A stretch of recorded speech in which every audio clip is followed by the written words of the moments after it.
অনেক পরিমাণ চিলি ওরা এখানে প্রোডাকশন করবে। চিলিটা করবে এটা কি ওরা নিয়ে? সব জাপানে যাবে।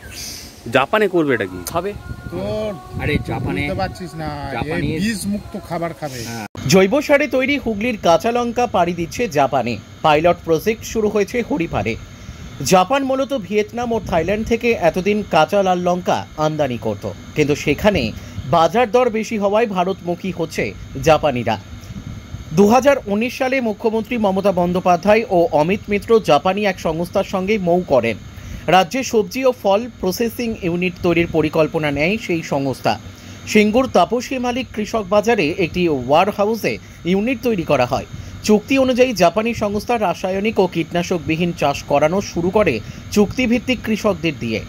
বর্তমানে কলকাতা সহ বেশ কিছু শপিং মলে তাদের প্রসেসিং সবজি ও ফল বাজারজাত করা হচ্ছে। এবার ওই সংস্থা জাপানের মার্কেট অনুযায়ী কাঁচা লাল লঙ্কা রপ্তানির পরিকল্পনা নিয়েছে। পাইলট প্রজেক্ট হিসেবে হুগলির হরিপালে 8 ধরনের প্রজাতির লঙ্কা চাষ করা হচ্ছে, যা প্রসেসিং করা হবে সিঙ্গুর থেকেই। ইতিমধ্যেই পরীক্ষামূলকভাবে 160 কিলো লাল লঙ্কা জাপানে পাঠানো হয়। আপাতত 2 রকম প্রজাতির লঙ্কা সেখানে যাবে। জাপানি রেস্তোরাঁগুলিতে স্যুপ ও বিভিন্ন খাবারে লাল রঙের কাঁচা লঙ্কার চাহিদা রয়েছে। সেই অনুযায়ী যদি সিঙ্গুর, হরিপাল সহ বিভিন্ন জায়গায় উৎপাদন বাড়ানো যায় তাহলে চাহিদা মেটানো সম্ভব। রাজ্যের কৃষকরা এতে লাভবান হবে।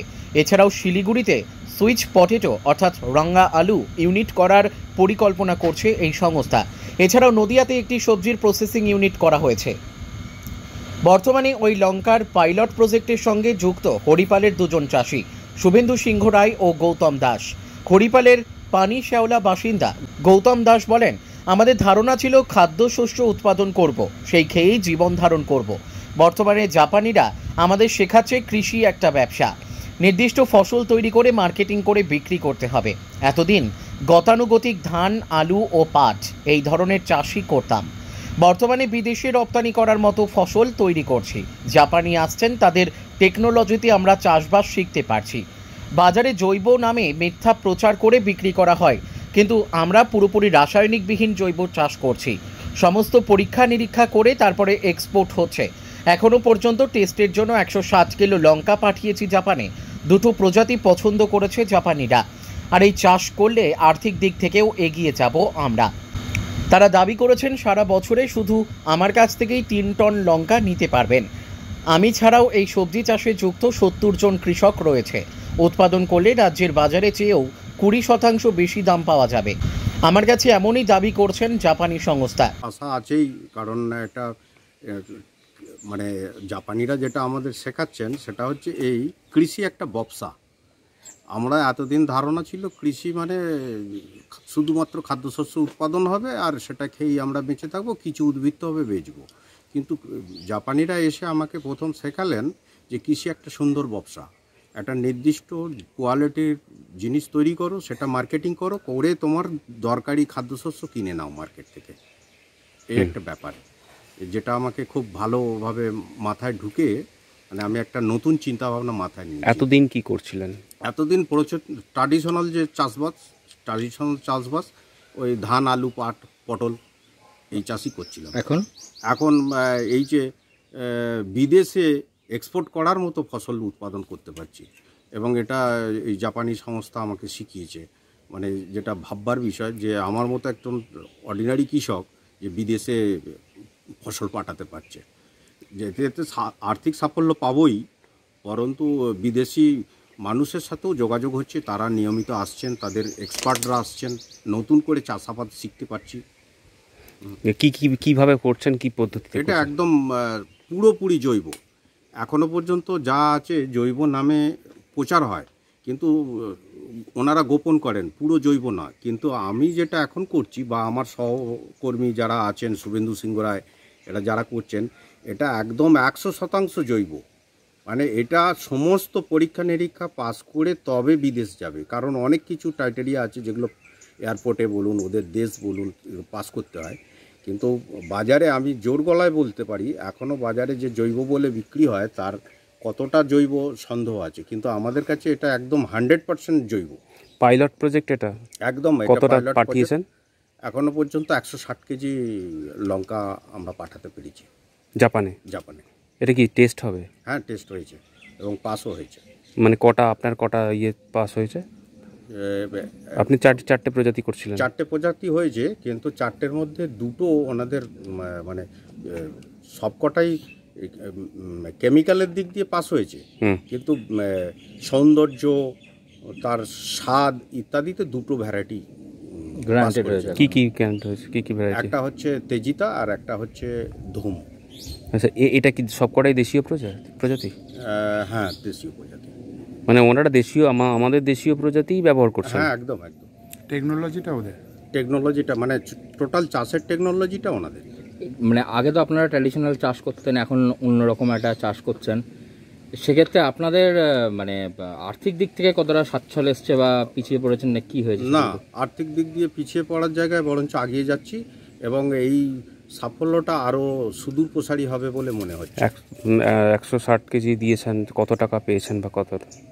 160 কেজি দিয়েছি, কিন্তু 160 কেজি এখনও পর্যন্ত ইন্ডিয়ান মূল্যই পেয়েছি, কিন্তু ওইটা রিফান্ড হবে ওখানকার এক্সপোর্ট হওয়ার পর। এবং এই জাপানি কোম্পানি বলেছেন যা বিক্রি হবে ওনাদের লভ্যাংশ যে হবে তার 20% আমাকে আমার অ্যাকাউন্টে সেন্ড করে দেবেন, মানে কৃষকদেরকে পাঠাবেন একদম। আচ্ছা, এবং সেটা উনি এগ্রি করেছেন। লাস্ট 2 সপ্তাহ আগে ওনাদের যে প্রেসিডেন্ট আছেন, প্রেসিডেন্ট নিজে বলেছেন যে আমি শুধু নিয়ে চলে যাব এমনটা না, তোমার মতো এগিয়ে আসা ফার্মারকে আমি 20% আমার লভ্যাংশ থেকে দেবো। এখন মোট কত চাষি যুক্ত হয়েছেন আপনারা?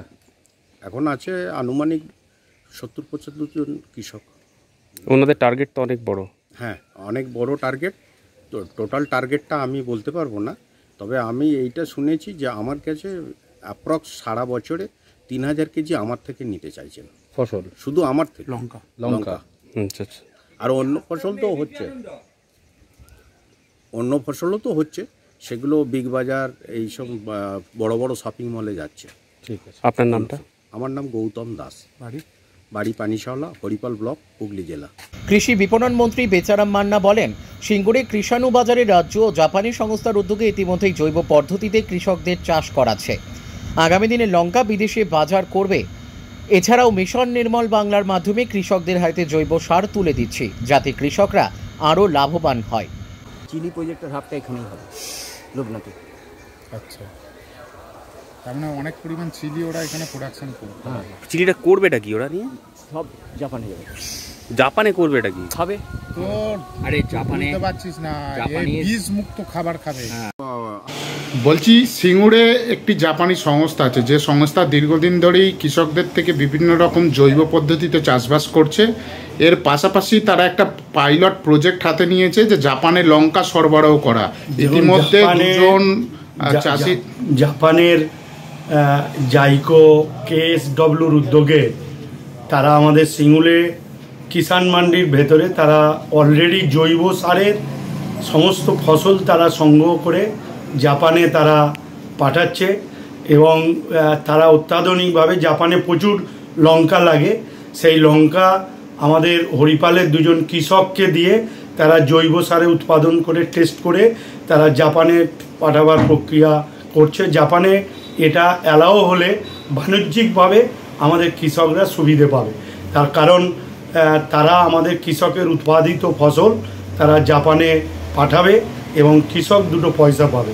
আমাদের যে লক্ষ্য, রাজ্যের মুখ্যমন্ত্রীর যে স্ট্র্যাটেজি, যে এক হচ্ছে কৃষক দুটো পয়সা পায়, সেই পয়সা পাওয়ার ব্যবস্থার ক্ষেত্রে আমাদের রাজ্য সরকারের উদ্যোগে জাইকো KSW জাপানের এই সংস্থা তারা এই কাজ সিঙ্গুর থেকেই তারা করছে এবং বিভিন্ন কৃষকের জৈব সার দ্বারা উৎপাদিত ফসল সংগ্রহ করছে এবং বাণিজ্যিকভাবে তারা লঙ্কা নিয়ে গিয়ে তারা টেস্ট করছে এবং সেখানে টেস্টে অ্যালাও হলেই বাণিজ্যিকভাবে এখান থেকে রপ্তানি শুরু হবে। এই চাষে কৃষকরা যেটা জানাচ্ছে যে তারা আগের থেকে যে প্রচলিত চাষবাস তার থেকে অলরেডি অতিরিক্ত মুনাফা পেতে শুরু করেছে এবং তারা উৎসাহী হচ্ছে। এবং তাদের দাবি যে মানুষের মধ্যে একটা ধারণা ছিল চাষবাস করে এত হয় না বা অন্যরা বলতো, সেই ধারণা থেকে তারা অনেকটাই সরে এসেছে। যারা অপপ্রচার করে, নিন্দুকেরা তারা অপপ্রচার করবে। আমরা জৈব সার, আমাদের মিশন নির্মল বাংলার পদ্ধতিতে জৈব সার কৃষকদের হাতে তুলে দিচ্ছি এবং কৃষক সেই সার ব্যবহার করে জানবেন আগামী দিন আমাদের এই বাংলার ফসল সারা পৃথিবী বিখ্যাত হবে। ঋতুপর্ণা কোলের রিপোর্ট, বেঙ্গল আনলিমিটেড।